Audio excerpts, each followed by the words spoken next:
Pascal Précy, avec plaisir.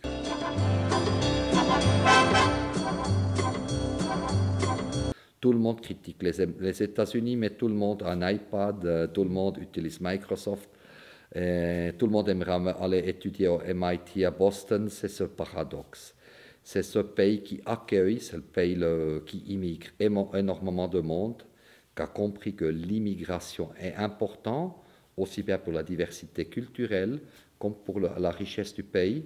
Et les États-Unis, même si je suis né en 1964, il ne faut quand même jamais oublier ou durant la Deuxième Guerre mondiale, c'est quand même les États-Unis qui sont venus, qui ont perdu beaucoup de vies pour sauver aussi l'Europe. On peut le voir comme on veut, parce que sinon l'Europe avait quand même le grand risque d'être stalinisée et être sur l'autel des communistes.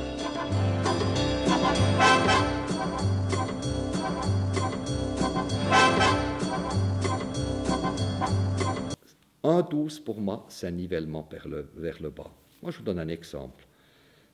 Et ça, des fois, les gens ne se rendent pas compte. Vous voulez devenir patron CEO du Crédit Suisse ou n'importe quelle entreprise, Nestlé, Novartis.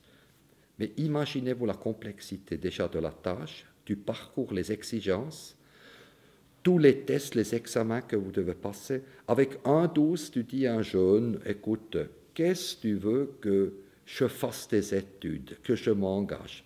Je fais des sacrifices si de toute façon je suis limité. C'est comme à une équipe de sport, vous dites, écoute, sur 50 matchs, tu peux faire au maximum 30 points. Mais c'est...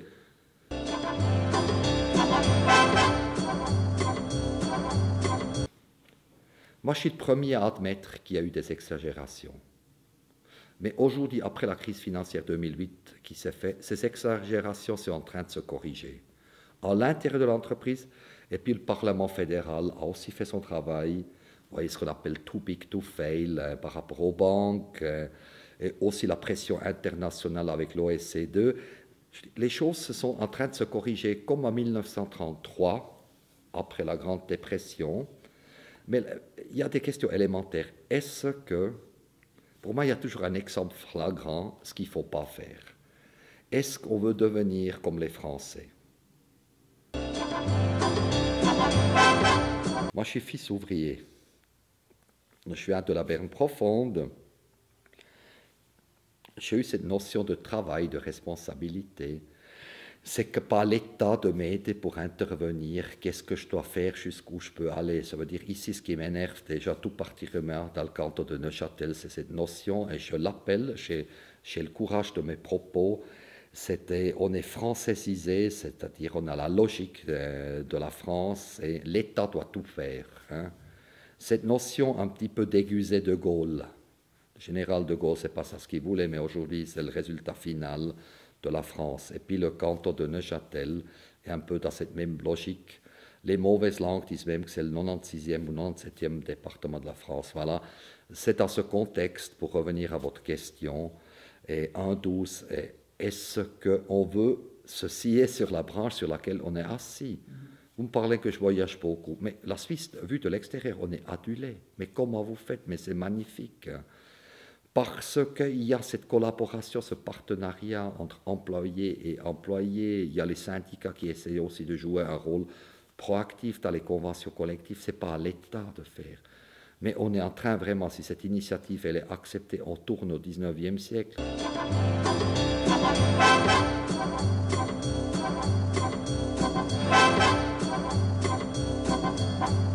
Du fait que j'ai le privilège de pouvoir voyager relativement beaucoup, je vois comme on est adulé de l'extérieur. Peut-être après on parlera un peu de l'Europe. On est un modèle. Et si on va dans 1,12, on a plus d'État, et là on parle quand même de 4 milliards. Et ce n'est pas moi, c'est l'ancien conseiller fédéral Tchouti qui a dit, et je précise bien, socialiste, est-ce que les riches ont besoin de l'AVS? La réponse est non. Est-ce que l'AVS, qui est un système par prédilection de solidarité, est-ce que l'AVS a besoin des riches? La réponse est oui. N'oubliez pas que 10% des plus riches en Suisse, ils payent environ 80% du coût social, impôt fédéral direct et l'AVES. On parle d'une perte de 4 milliards. Si cette initiative devait être acceptée, que je ne peux même pas m'imaginer, parce que le Suisse, je le considère comme raisonnable. Le jour J où il met son bulletin de vote, le Suisse n'est pas dupe. Il peut des fois avoir des accès de colère. Mais dans son intimité, quand il met son bulletin de vote, il sait quand même les enjeux. Pour moi, c'est tout simplement impensable. N'oublions jamais, au XIXe siècle, la Suisse est un pays d'émigrés. Aujourd'hui, c'est les Portugais, les Espagnols qui viennent chez nous. Au XIXe siècle, c'était nous. On a créé un modèle, grâce aussi à la volonté, à la persévérance des hommes et des femmes, un modèle exceptionnel. Je peux vous dire, voyagez et vous verrez comment la Suisse est adulée. Est-ce que vous voulez cacher ce bijou? Mais nos petits-enfants, ils nous en voudraient.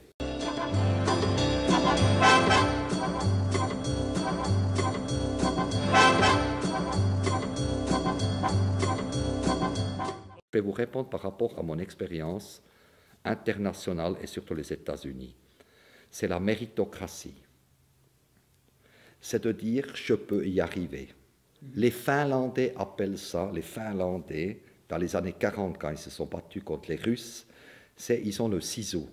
C'est cette volonté, cette persévérance d'aller au-delà de leur moyenne, que tout le monde est capable. Vous savez, si vous voulez tout limiter, salaire minimum, salaire maximum, vous n'exploitez pas le potentiel qu'il y a à l'être humain, énorme. J'ai une petite pensée à mon patron qui gagne beaucoup d'argent. Mais vous savez, quand vous vous occupez de 50 000 employés mondialement, quand vous devez gérer la complexité, pour devenir CEO d'une boîte mondiale, d'une entreprise mondiale, des fois, on n'en trouve même pas les gens. C'est un boulot tellement exigeant.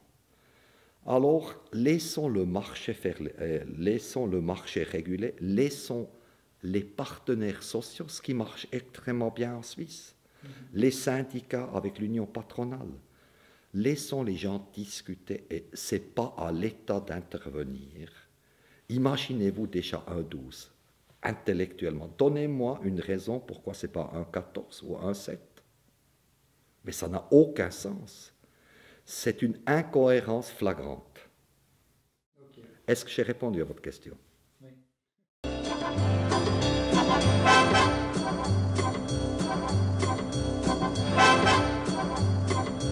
Ce n'est pas l'État qui doit dicter les choses.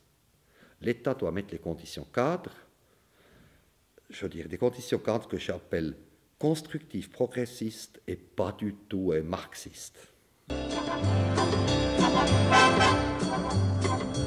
Merci à vous.